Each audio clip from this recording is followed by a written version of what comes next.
नमस्कार जी, senti news में आपका स्वागत है। मैं धनंजय वाजपेयी। आइए आप हमारे साथ चित्रकूट के दर्शन करिए। हमारी टीम पहुंची है चित्रकूट और वहां से आपको मनोरम दृश्य दिखाया जा रहा है। ऐसे अकल्पनीय और अद्भुत दृश्य जहां श्री भगवान राम और सीता तथा लक्ष्मण जी के पद चिन्ह मौजूद हैं और साथ ही तुलसीदास जी का वो स्थान जहां भगवान श्री राम के उन्होंने दर्शन किए थे। बहुत सारे इस प्रकार के अकल्पनीय अविश्वसनीय स्थान, दर्शनीय स्थान हम आपको दिखाएंगे। आज इस प्रथम एपिसोड में हम आपको राम घाट के दर्शन कराएंगे तथा राम घाट के मंदाकिनी तट पर जो आरती होती है, जो कि काफी अनुपम होती है, मनोहर होती है, उसके भी आपको दर्शन कराते हैं।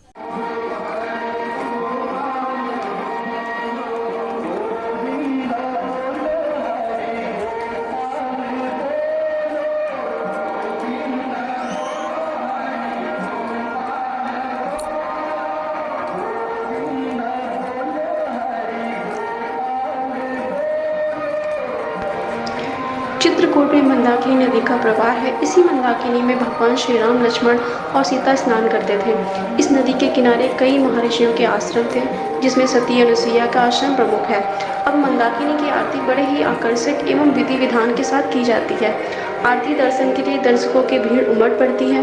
यह आरती सायंकाल लगभग 7 बजे आयोजित की जाती है, जो बड़ी ही मनोहारी होती है। मंदाकिनी के राम घाट पर नौका विहार का भी सायंकाल में बड़ा ही आनंद है।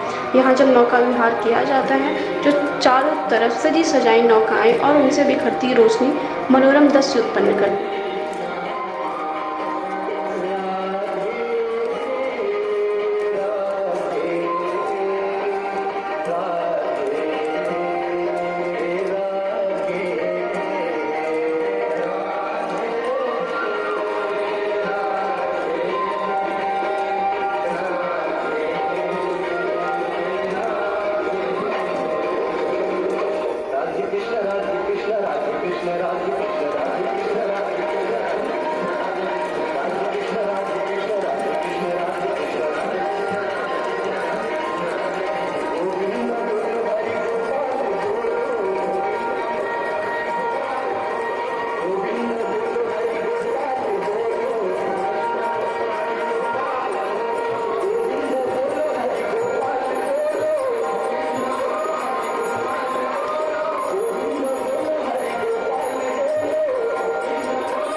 तस्मै श्री गुरवे नमः।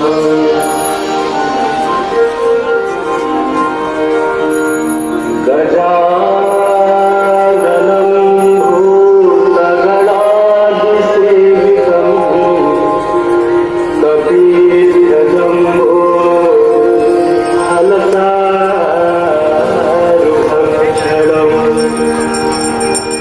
उमासुतं शोकविनाशकारकं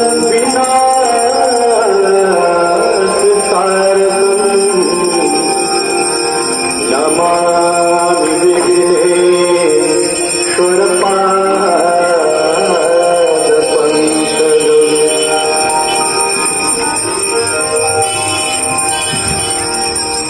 आपदामपहर्तारं दातारं सर्वसम्पदां लोकाभिरामं श्रीरामं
Thank you.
नमस्कार, रिसेंट न्यूज के साथ आज आप यहाँ चित्रकूट के पावन दर्शन कर रहे हैं। ये मंदाकिनी का तट है। यहाँ पर राम घाट के नाम से ये स्थान विख्यात है। ये वही स्थान है जहाँ पर तुलसीदास जी को भगवान राम ने दर्शन दिया था। यहीं पर यहाँ के लिए ही ये दोहा विख्यात है कि तुलसीदास चंदन घिसे तिलक देत रघुवीर। आपको बता दें कि जब भगवान श्री राम का दर्शन करने के लिए तुलसीदास जी काफ़ी व्यग्र थे और यहाँ पर चित्रकूट में वो इसी मंदाकिनी के किनारे बैठे हुए थे, तब भगवान श्री राम लक्ष्मण राजकुमार के भेष में घोड़े में बैठ करके आए और तुलसीदास जी से चंदन लगवाने लगे, लेकिन तुलसीदास जी उन्हें पहचान नहीं सके। तब हनुमान जी ने सोचा कि ये तो पहचान ही नहीं पाए हैं, तो उन्होंने तोते का भेष रखकर एक वृक्ष के ऊपर बैठ करके वहाँ से उन्होंने इसी दोहा को बोला कि तुलसीदास चंदन घिसे तिलक देत रघुवीर। और इतना सुनते ही श्री तुलसीदास जी भगवान श्री राम को पहचान गए और उन्होंने उनके चरण पकड़ लिए। रिसेंट न्यूज के साथ आप चित्रकूट के इस पावन स्थान का दर्शन कर रहे हैं। ये वही स्थान है जहाँ श्री भगवान राम ने तुलसीदास जी को दर्शन दिया था। आइए हमारे साथ आगे चलते हैं। यहाँ पे तुलसीदास जी का मंदिर है जहाँ पर हनुमान जी तोते के रूप में विराजमान है। तोता मुखी हनुमान जी का मंदिर बोला जाता है और तुलसीदास जी का भी मंदिर है। आइए आपको उनके दर्शन कराते हैं।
तुलसीदास जी चंदन घिस रहे हैं और भगवान चंदन लगा रहे हैं। ये उनकी अखंड ज्योत जल रही है। ये उनके खड़ाऊ हैं और राम लक्ष्मण जानकी सीता जी हैं और इधर तोता मुखी हनुमान जी जिन्होंने तोते का रूप धारण करके दोहा बोला चित्रकूट के घाट पर वही संतन की भीड़ तुलसीदास चंदन से तिलक देत रघुवीर। जब तुलसीदास जी को भगवान श्री राम के दर्शन काफ़ी प्रयासों के बाद भी नहीं हुए, तब उन्होंने हनुमान जी की उपासना की। तो हनुमान जी प्रकट हुए और उन्होंने तुलसीदास जी से कहा कि आप चित्रकूट जाइए, वहाँ भगवान राम के दर्शन होंगे। तुलसीदास जी काफ़ी समय तक चित्रकूट में मंदाकिनी के किनारे भगवान राम के दर्शन के लिए बैठे रहे, किंतु दर्शन नहीं हुए। होता था ऐसा कि भगवान राम लक्ष्मण राजकुमार के भेष में तुलसीदास जी के पास आते थे और चले जाते थे, किंतु तुलसीदास जी समझ नहीं पा रहे थे। एक दिन श्री राम लक्ष्मण घोड़े पर राजकुमार के भेष में आए और तुलसीदास जी से चंदन लगवाया। इसके बाद वापस जाने लगे। तब हनुमान जी ने सोचा कि यह तो पहचान ही नहीं पा रहे हैं, तो हनुमान जी ने तोते का रूप धारण किया। इसके बाद वृक्ष से इस दोहे को पढ़ा, तुलसीदास चंदन घिसे तिलक दे रघुवीर। इतना सुनते ही तुलसीदास जी भगवान श्री राम को पहचान गए और उनके चरण पकड़ लिए। यह वही स्थान है जहाँ श्री राम के दर्शन तुलसीदास जी ने किए थे। आज यह चित्रकूट में रामघाट के नाम से जाना। हमने निर्णय लिया है कि बुधवार और रविवार को आवश्यक रूप से हम दर्शनीय, धार्मिक एवं ऐतिहासिक स्थलों का प्रसारण करेंगे। हमारे चैनल को सब्सक्राइब करिए और जुड़िए, जिससे अद्भुत दर्शनीय स्थलों का आप अवलोकन कर सकें।